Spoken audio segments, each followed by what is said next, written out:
आप सभी ने भूत प्रेत के बारे में जरूर सुना होगा, यहाँ तक कि जिन्नातों के बारे में भी सुना होगा। लेकिन आज जिसके बारे में हम बात करने वाले हैं उसका नाम है मुंजिया। बहुत से लोग इसके बारे में नहीं जानते और हाल ही में थिएटर्स के अंदर मुंजिया के ऊपर बनी एक मूवी भी रिलीज हुई है। तो आज की वीडियो में हम लोग जानेंगे कि आखिर मुंजिया होता क्या है, इसकी ओरिजिन कैसे होती है और मुंजिया से जुड़ा हुआ एक ऐसा डरावना किस्सा जो बहुत ही ज्यादा फेमस है। तो वीडियो में आखिर तक बने रहेगा, वीडियो बहुत ही ज्यादा इंटरेस्टिंग होने वाली है। तो कमरे की लाइट्स को ऑफ कर लीजिए और कानों में ईयरफोन्स लगा लीजिए और डर का एक्सपीरियंस करिए। हाल ही में जब मैंने मुंजिया के हॉरर लेजेंड के बारे में रिसर्च किया तब मुझे पता चला मुंजिया एक ऐसा असुर है जिसका ओरिजिन खुद में बहुत ही ज्यादा मिस्टीरियस है। ऐसा कहा जाता है जब एक बच्चा अपने मुंडन के 10 से 14 दिनों के अंदर किसी भी कारण से अगर मर जाता है, उसकी मौत हो जाती है, तो वो मुंजिया बन जाता है। मुंजिया पीपल के पेड़ों पर रहते हैं और ये काफी ज्यादा क्लेवर और डेंजरस माने जाते हैं। और ये भी बताया जाता है कि मुंजिया सूरज डूबने के बाद अपना शिकार करते हैं और कई किस्से तो ऐसा भी बताते हैं कि मुंजिया लोगों के शरीर को पोजेस्ड करके उनसे ऐसे काम करा देते हैं और वो काम इतने ज्यादा घिनौने होते हैं कि लोगों को उम्र कैद की जेल तक हो सकती है। और लोगों ने मुंजिया से जुड़े हुए काफी इंटरेस्टिंग एक्सपीरियंस शेयर किए हैं, उनमें से मैं आपको एक सुनाता हूँ। ये बात है 1960 के महाराष्ट्र के एक गाँव की जिसका नाम था नंदूरी। इस गाँव की जनसंख्या में ज्यादातर लोग ब्राह्मण बताए जाते हैं जो कि हिंदू रीति रिवाजों को पूरे विधि विधान के साथ पूरा किया करते थे। इसी गाँव के एक बच्चे का जनेऊकरण होने वाला था। इस बच्चे का नाम था राघव। राघव स्वभाव का बहुत ही चंचल बच्चा था।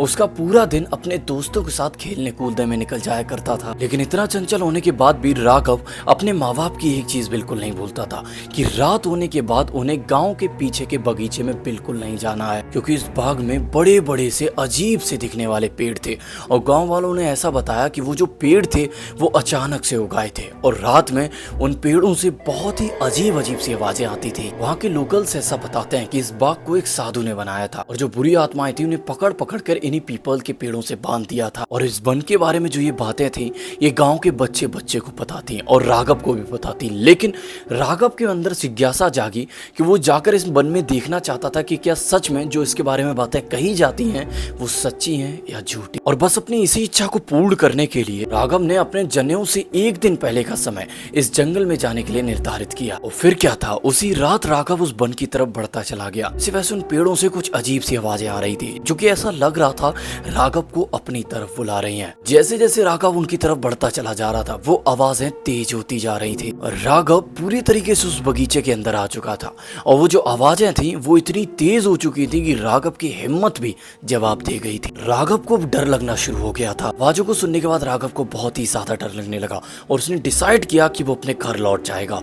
और जैसे ही राघव अपने घर के लिए पलटा और अपने घर की ओर बढ़ने लगा तभी उस जंगल से एक आवाज आना शुरू हुई और वो आवाज राघव के पिताजी की थी। अपने पिता की आवाज सुनकर राघव उसकी तरफ बढ़ने लगा और जब अगली सुबह राघव के घर पर लोगों ने देखना शुरू किया तो राघव अपने कमरे में था ही नहीं।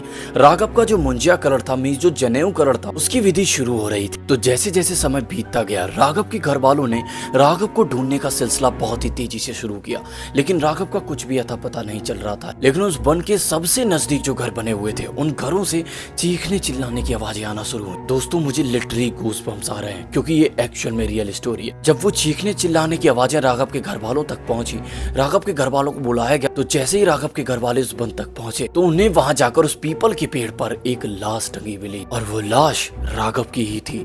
इस घटना के बाद पूरा गांव बहुत ही ज्यादा सदमे में जा चुका था। तो जैसे जैसे समय बीतता गया लोगों ने राघव के बारे में बात करना बंद कर दिया। लेकिन एक दिन अचानक कुछ ऐसा हुआ जिसने पूरे गांव को डरा दिया। इस गांव से एक बहुत ही तेज आक्रोश की आवाज आना शुरू हुई।